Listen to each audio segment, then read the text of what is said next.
அனைவருக்கும் வணக்கம். இன்னைக்கு நாம் பார்க்க போகிறது பார்த்தீங்க அப்படின்னா, முதலாம் ஆண்டு பாடப்பகுதியில் இருக்கக்கூடிய சிற்றிலக்கியங்கள் ஒன்றான தமிழ் வீடு தூதை பற்றி தான் இன்னைக்கு பார்க்க போகிறோம். சிற்றிலக்கியங்கள் பார்த்தீங்க அப்படின்னா 96 வகைன்னு பிரிச்சிருக்கிறாங்க. அதில் முக்கியமாக பல்லு, கலம்பகம், பிள்ளைத்தமிழ், மடல், உலா, அந்தாதி, கோவை, பரணி இதையெல்லாம் உள்ளடக்கியதான் 91 வகை சிற்றிலக்கியங்களாக இருக்குது. அதில் பார்த்தீங்க அப்படின்னா தமிழ் வீடு தூதை தான் இன்னைக்கு நாம் பார்க்க போகிறோம். தலைவி தலைவன் மீது காதல் கொள்றான், இல்லை இறைவன் மீது விருப்பப்படும் போது அந்த விருப்பத்தை தெரிவதற்காக உயர்திணை அல்லது அக்ரிணை பொருட்கள் மேலே தன்னுடைய விருப்பத்தை சொல்லி அனுப்பலாம். ரயிலையோ, வண்டையோ, மானையோ, அன்னத்தையோ, பறவைகளையோ தூதா விடுறாங்க. அப்படி விடக்கூடியது ஒன்றா பார்த்தீங்க அப்படின்னா தமிழ் வீடு தூதில் தலைவி மதுரையில் குடியிருக்கக்கூடிய சொக்கநாதர் மீது தன்னுடைய விருப்பத்தை தெரிவிப்பதற்காக தூது விடக்கூடிய பொருட்களை பாடப்பகுதி அமைஞ்சிருக்கு. அது என்னன்னு பார்க்குறோம். ஃபர்ஸ்ட் பார்த்தீங்க அப்படின்னா, அன்னந்தனை விடுப்பே அன்னந்தான் அங்கவரை இன்னந்தான் கண்டறியாதென்பாரே மன்னன் தாய் அப்பாலோர் வண்டை அனுப்பி அவர் காமம் செப்பாதே என்று அறிக்குமே தப்பாது மானை போய் தூது சொல்லி வாவென்பேன் வள்ளிய பூ தானை பாமரர்பால் சாராதே ஏனை பூ கோகிலத்தை நான் விடுப்பேன் கோகிலமும் காக்கையினம் ஆதிய வழியவனுக்கு அஞ்சுமே ஆகையினால் அப்படிங்கிற ஒரு பாடப்பகுதியா வச்சிருக்கிறாங்க. இதுல அன்னந்தனை விடுப்பை அன்னந்தான் அங்கவரை இன்னந்தான் கண்டறியாது என்பாரு. ஃபர்ஸ்ட் எடுத்தோன்னே அன்னத்தை தூது விடலாம் அப்படின்னு தலைவி முயற்சி இருக்கிறார்.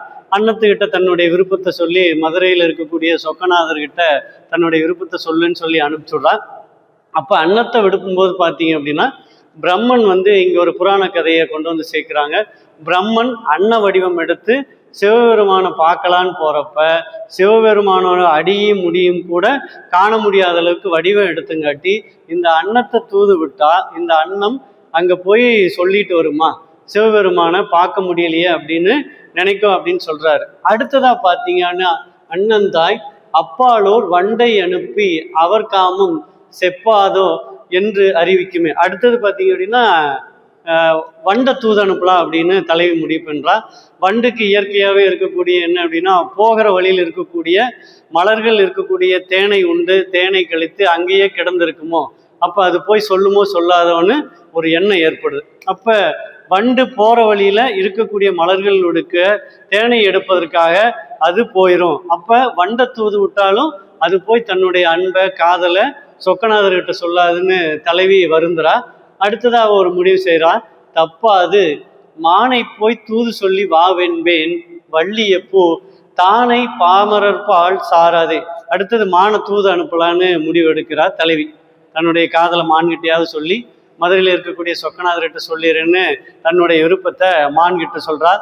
சரி மானும் சொல்லலாம் அப்படின்னு போகும்போது பார்த்தீங்க அப்படின்னா மதுரை சொக்கநாதர் பார்த்தீங்க அப்படின்னா அவர் அமர்ந்திருக்கக்கூடிய தோல் பார்த்தீங்கன்னா புலித்தோளில் அமர்ந்திருப்பார். அப்போ அந்த புலியினுடைய தோலை பார்த்தோன்னே மான் என்ன வரும், மானுக்கு பயம் வந்துடும். அந்த பயத்தினால தலைவி சொன்ன அன்பையும் காதலையும் கொண்டு போய் மதுரை சொக்கநாதர்கிட்ட சொல்லாது அப்படின்னு வருத்தப்படுறா. அடுத்ததா ஏனை கோகிலத்தை நான் விடுப்பேன் கோகிலமும் காக்கையினம். கோகிலம் அப்படின்னு பார்த்தீங்கன்னா இங்கே குயிலை குறிக்குது. குயிலும் காக்கை இனத்துல ஒரு இனமாக தான் அதை வரையறுக்கிறாங்க, பிரிச்சிருக்கிறாங்க. அப்போ அந்த காக்கை இனத்தில் இருக்கக்கூடிய காக்கை இனங்கள் எல்லாம் சேர்ந்து கரிக்குருவி அப்படிங்கிற அதான் சொல்ற ஆதி வாலியானுக்கு அஞ்சுமே. கரிக்குருவியை பார்த்து அஞ்சிட்டு அது வேறொரு திசையை பார்த்து போயிடும். அப்போ கோகிலத்தை நான் விடுப்பேன், கோகிலத்தையும் நான் தூது விடலான்னு குயில்கிட்ட. ஏன்னா குயிலுக்கு இனிமையான குரல் இருக்கு. தன்னுடைய இனிமையான குரல்ல தன்னுடைய அன்பை தன்னுடைய காதலையா மதுரை சொக்கநாதர்கிட்ட சொல்லிடு அப்படின்னு நினைக்கிறா. அப்படி தூது விடும்போது அந்த கோகிலமும் காக்கையினுடைய ஒரு இனம் தான். கருப்பா இருக்கிறங்காட்டி காக்கை இனத்துல இருக்கிறங்காட்டி அந்த கோகிலம் பார்த்தீங்க அப்படின்னா ஆதி வாலியானுக்கு அஞ்சுமே. வாலியா அப்படின்னு பார்த்தீங்க அப்படின்னா கரிக்குருவி அப்படின்னு பொருள். அந்த கரிக்குருவியை பார்த்து இந்த கோகிலமும் குயிலும் அஞ்சி ஓடிரும், அதனால அதுவும் போய் சேராது. ஆகையினால் என்ன பண்றா தலைவி தன்னுடைய எண்ணத்தை தன்னுடைய காதலை மதுரை சொக்கநாதருக்கு தெரிவிக்கிறதுக்கு மனதை தூது விடலாம் அப்படின்னு சொல்லிட்டு. ஏன் அப்படின்னா மனசு பார்த்தீங்க அப்படின்னா நாம் என்ன நினைக்கிறோம் என்ன அப்படிங்கிறது மனசுக்கு நல்லா தெரியும். மனசாட்சிப்படி இருக்கணும் அப்படின்னு விரும்புவோம். அப்போ அந்த மனசு தூது விடலாம் அப்படின்னு சொல்லி தலைவி மனசுகிட்ட தன்னுடைய காதலை சொல்லி அனுப்புறா. அப்போ மனசு அங்கே போகும்போது பார்த்தீங்க அப்படின்னா இறைவன் மதுரை சொக்கநாதர்.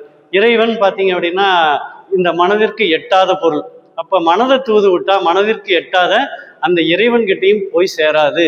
அப்போ தன்னுடைய காதலை அன்பை எதில் சொல்லி அனுப்பலாம்? முதல்ல பார்த்தீங்க அப்படின்னா அன்னத்தை தூது விடுறா, அடுத்தது வண்டை தூது விடுறா, அதுக்கப்புறம் மானை தூது விடுறா, அதுக்கப்புறம் குயிலையும் தூது விடுறா, அதுக்கப்புறம் தன்னோட மனசையும் தூது விடுறா. இதெல்லாம் விட்டாலும் இறைவன் இடத்துல போய் சேராது. அப்போ தன்னுடைய அன்பை காதலை எதில் சொல்லி அனுப்பலாம்? முடிவு எடுக்கிறா. அந்த முடிவு பார்த்தீங்க அப்படின்னா தமிழ் மொழி. தமிழை தூது விட்டா அந்த தமிழின் மூலமா இறைவன்கிட்ட கொண்டு போய் சேர்ந்துருவாரு அப்படிங்கிறத தலைவி முடிவெடுத்து தன்னுடைய காதலை அன்பை தமிழ் மொழியின் மீது ஏற்றி அப்படியே கொண்டு போய் மதுரை சொக்கநாதர்கிட்ட சொல்வதாக தான் இந்த தமிழ் வீடு தூது முடியுது. அடுத்த வகுப்புல மீண்டும் ஒரு காணொலியில பார்க்கலாம். நன்றி.